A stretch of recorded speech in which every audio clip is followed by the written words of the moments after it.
Meu nome é Fernando Cruz, neto de um dos delegados mais destemidos deste Brasil de Deus, o delegado Arthur Cruz, ou só Seu Cruz, como o povo chamava. Meu avô já contou muita história da época em que era da ativa, lá pros lados de Minas. História de bandido, de valentia e também, meus amigos, coisa de outro mundo. E se alguém duvidar, que duvide, mas eu juro por Deus que acredito. Meu avô é um homem temente ao Senhor e até hoje carrega o mesmo crucifixo de prata que usava quando era delegado. Uma das histórias que mais mexeram comigo foi essa que vou contar agora. Ele me contou com os olhos baixos, como quem lembra de um trauma. Foi no ano de 1980, na cidadezinha de Santa Cruz, interior de Minas Gerais. Naquela época tinha muito bandido, vagando de fazenda em fazenda, roubando gado e dinheiro. Mas nenhum era tão ruim quanto o bando do Zé Facão. Diziam que eles não levavam gado, matavam tudo, deixavam as carcaças expostas, como se fosse aviso para o próximo fazendeiro. Era um rastro de sangue, de morte e pavor. Meu avô estava na delegacia com o cabo Vicente e mais dois homens. Cidade pequena, pouca polícia, mas muito homem de coragem. Quando chegou uma denúncia anônima de um acampamento estranho nos arredores da mata, eles decidiram ir ver. Era sexta-feira 13, dia 13 de dezembro, na noite de lua cheia. Minha avó chorou, implorou para ele não ir. Disse que era noite do coisa ruim andar solto, mas meu avô não recuava por nada. Eu sou a lei desse lugar, mulher. Se eu não for, quem vai? Saíram ainda com o sol se escondendo atrás das montanhas. Seguiam a cavalo, guiados pelo velho Genô, matuto conhecedor de cada trilha daquela região. Quando chegaram perto da mata, amarraram os cavalos e seguiram a pé. Foram andando devagar, calados, até que viram um acampamento de longe. Barracas rasgadas, lamparinas apagadas e um forte cheiro no ar, cheiro de sangue fresco. Algo tá errado aqui, disse o cabo Vicente, com a espingarda pronta. Foram chegando com cautela e então viram os corpos, 7 homens espalhados, destroçados, como se alguma coisa tivesse rasgado eles com as garras.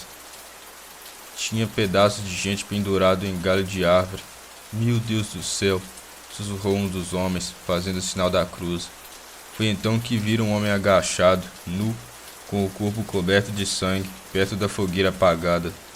Ele estava tranquilo demais, sem medo, com o olhar fixo, como se já estivesse esperando. Meu avô apontou a arma. Quem é você? O homem levantou devagar, com os olhos frios, a boca meio suja de sangue seco, e respondeu: Eles queriam me trair, me pegar desprevenido. Tentaram entender, achavam que era um louco ou um canibal, sei lá, mas não tinha marcas de luta nele, nenhuma, só sangue, muito sangue. Amarraram o sujeito com tudo que tinha, corda, algema, pano. Decidiram levar ele para a delegacia, mas a cidade era longe e já estava noite. Resolveram passar a madrugada numa casinha abandonada, de adobe, no meio da estrada. Daquela janelinha com veneziana torta e telhado afundando. Dentro da casa fizeram fogo e prenderam o homem num canto, amarrado num pilar. Mas ele não dizia mais nada, só olhava, de um por um, como se escolhesse quem ia morrer primeiro. Vocês fizeram besteira em me pegar. Deviam ter me deixado com os mortos. Eu tava com fome. Agora eu tô em jejum. Meu avô, experiente, começou a desconfiar. Mandou os homens se revezarem na vigia. Mas ninguém dormia. O silêncio era pesado. O fogo estalava no chão de barro, mas o frio não passava. Lá fora, a lua apareceu entre as nuvens. Foi então que o homem começou a tremer. Os olhos reviraram, as veias do corpo pareciam inchar como cordas, os ossos começaram a estalar, um som que ninguém esquece. Meu Deus do céu, disse Agenor, com a espingarda tremendo na mão. Ele tá andando. As cordas se arrebentaram, a pele do homem rasgava por dentro, como se outro bicho saísse dele, dentes enormes, garras negras, olhos brilhando feito brasa. Era um cão do inferno, misturado com gente, cheio de ódio no olhar. O cabo Vicente atirou primeiro, um tiro no peito, nada. O bicho pulou nele e arrancou metade da cara com uma mordida só. O segundo policial tentou correr, mas foi derrubado com uma patada que abriu as costas dele igual papel molhado. Agenor disparava sem parar, gritando Ave Maria entre um tiro e outro. Meu avô agarrou o crucifixo que carregava no peito, se escondeu num canto da parede e esperou a hora certa.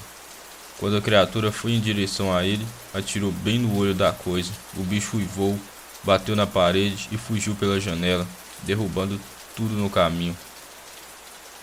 Ao amanhecer, só restavam dois vivos, meu avô e Agenor, tremendo, coberto de sangue dos outros.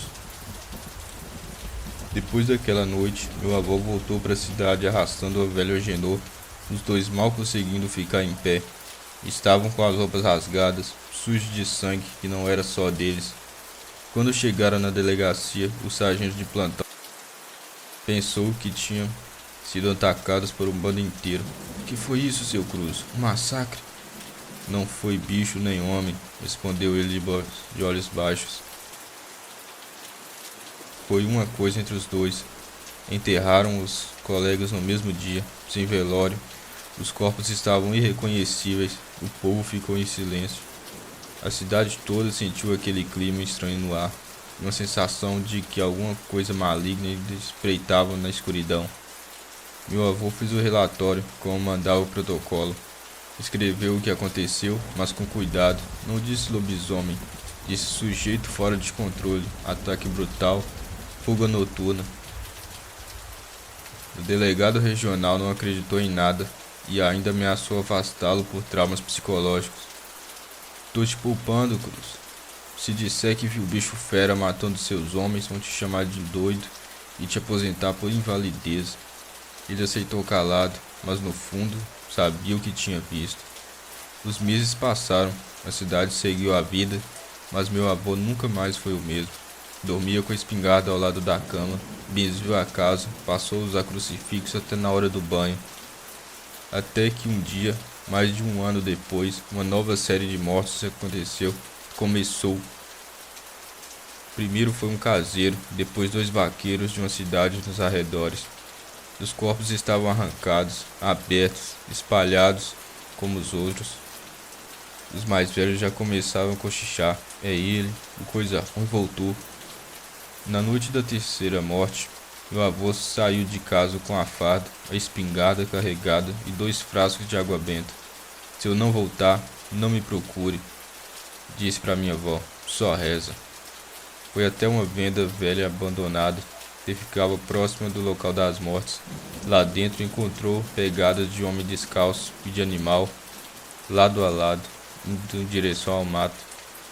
Seguiu as pegadas até uma lareira e lá estava ele.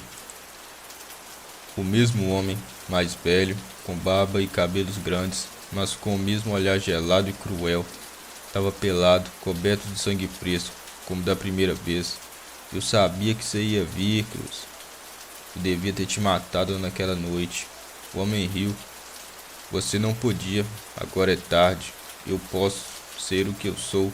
A lua me alimenta. Quanto mais ela me chama, mais forte eu fico. Meu avô atirou, acertou no peito. O homem caiu, mas já se levantava com os olhos brilhando e os dentes crescendo. A pele começava a se rasgar de novo. Meu avô então tirou do bolso um punhado de sal e jogou na cara dele. Depois puxou uma garrafa de vidro e quebrou no chão. Era água benta misturada com querosene. O monstro gritou, se contorceu, e quando avançou, meu avô meteu fogo no corpo todo com fósforo. Arde, diabo! A coisa queimou e urvou como um bicho condenado, caindo no chão em chamas, mas quando o fogo apagou, não havia mais nada ali, nem homem, nem bicho, só o chão queimado.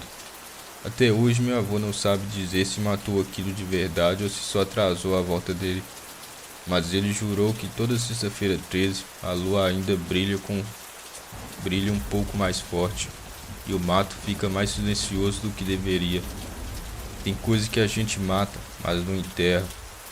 E tem coisa que, mesmo enterrada, continua farejando quem tentou matá-la. É por isso que aqui em casa, toda vez que a lua cheia cai numa sexta-feira, A gente reza um terço, tranca as portas e pendura o crucifixo na janela, porque naquela noite, há muitos anos, meu avô descobriu que o inferno não é só fogo. Não é só fogo. Às vezes ele tem pelo, dente e uiva com gosto antes de rasgar sua carne. E o pior de tudo é que ele gosta.